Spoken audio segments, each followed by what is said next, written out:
দর্শক, অবৈধভাবে সীমান্ত অতিক্রম রোধে নিরাপত্তার জোরদারের বিষয়ে জানাতে বেনাপোল থেকে সরাসরি যুক্ত হচ্ছেন আমাদের সহকর্মী শেখ নাসির উদ্দিন।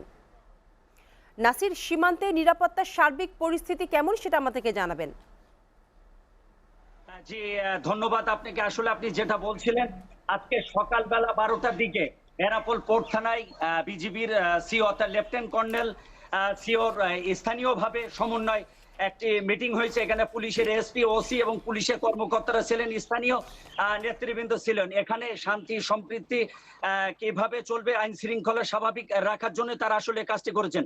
তবে বেনাপোল বন্দর থানা অর্থাৎ শার্শা থানা, বেনাপোল থানা তারা আংশিক পুলিশের কার্যক্রম শুরু করেছে।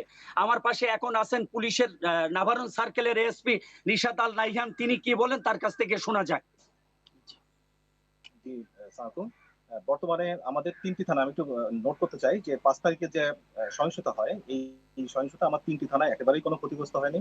প্রতিটি অফিসার ফোর্স আমার থানায় আছে, তারা সবাই নিরাপদে আছে এবং আমরা স্বল্প পরিসরের মধ্যে কাজ শুরু করেছি। আমাদের সাথে সহযোগিতার জন্য বিজিবি আছে এবং আমরা ধারণা করছি দ্রুততম সময়ের সাথেই আমরা টোটাল সবাইকে যে সেবা, নাগরিক যে সেবা, পুলিশের সেবা আমরা দিতে পারবো ইনশাল্লাহ।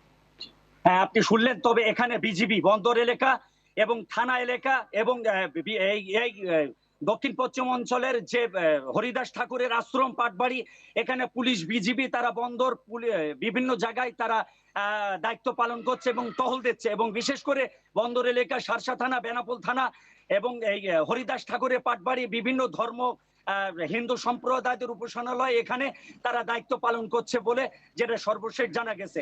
এই ছিল বেনাপোল পোর্ট থানার সামনে থেকে।